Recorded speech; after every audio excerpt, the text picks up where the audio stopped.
सुस्वागतम স্বাগতম স্বাগতম भारत माता के জয় भारत माता के জয় वंदे মাতরম वंदे মাতরম वंदे মাতরম वंदे মাতরম भारत माता के জয় জয় শ্রীরাম জয় শ্রীরাম মোদিজি স্বাগতম স্বাগতম মোদিজি স্বাগতম স্বাগতম স্বাগতম মোদিজি স্বাগতম স্বাগতম স্বাগতম মোদিজি স্বাগতম স্বাগতম স্বাগতম মোদিজি স্বাগতম স্বাগতম স্বাগতম মোদিজি স্বাগতম স্বাগতম স্বাগতম মোদিজি স্বাগতম স্বাগতম স্বাগতম মোদিজি স্বাগতম স্বাগতম স্বাগতম মোদিজি স্বাগতম স্বাগতম স্বাগতম মোদিজি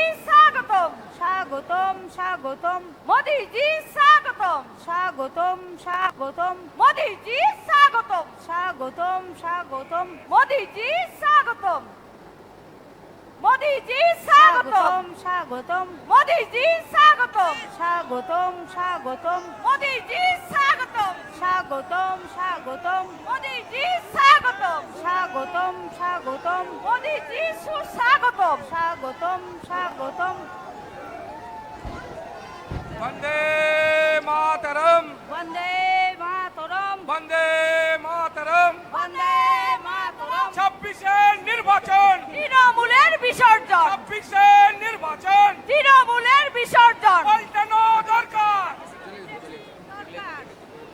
পাল্টানো দরকার চাই বিজেপি সরকার পাল্টানো দরকার চাই বিজেপি সরকার 26 নির্বাচন তৃণমূলের বিসর্জন 26 নির্বাচন তৃণমূলের বিসর্জন 26 নির্বাচন তৃণমূলের বিসর্জন वंदे मातरम বন্দে মাতরম वंदे मातरम বন্দে মাতরম भारत माता के জয় भारत माता के জয় জয় শ্রীরাম জয় শ্রীরাম জয় শ্রীরাম জয় জয় শ্রীরাম জয় জয় শ্রীরাম জয় জয় শ্রীরাম জয় জয় শ্রীরাম মোদিজি স্বাগতম স্বাগতম স্বাগতম মোদিজি স্বাগতম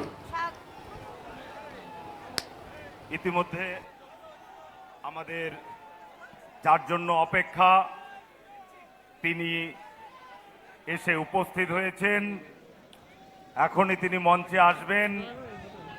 মঞ্চে আসা পর্যন্ত আমাদের একটু অপেক্ষা করতে হবে, একটু ধৈর্য ধরুন। আমরা যার জন্য অপেক্ষা করে আছি তাকে আমরা স্বাগত জানানোর জন্য প্রস্তুত হয়ে আছি। তিনি এখনই মঞ্চে আসবেন। আমাদের সেই কাঙ্ক্ষিত ভারতবর্ষের সর্বকালের শ্রেষ্ঠ প্রধানমন্ত্রী মাননীয় নরেন্দ্র মোদী মহাশয়, আমরা তাকে স্বাগত জানাবো। একবার স্লোগান হয়ে যাক, ভারত মাতা কি, ভারত মাতা কি, বন্দে মাতরম, বন্দে মাতরম, বন্দে মাতরম।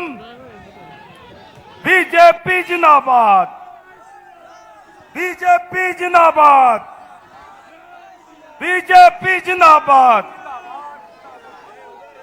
পাল্টানো দরকার, চাই বিজেপি সরকার পাল্টানো দরকার, চাই বিজেপি সরকার পাল্টানো দরকার। চাই বিজেপি সরকার 2026-এর নির্বাচন, তৃণমূলের বিসর্জন 26-এর নির্বাচন, তৃণমূলের বিসর্জন 2026-এর নির্বাচন, তৃণমূলের বিসর্জন 2026-এর নির্বাচন। তৃণমূলের বিসর্জন বন্দে মাতরম, বন্দে মাতরম বন্দে মাতরম। বন্দে মাতরম भारत माता की, জয় भारत माता की জয় जय श्री राम, জয় শ্রীরাম जय जय श्री राम। জয় শ্রীরাম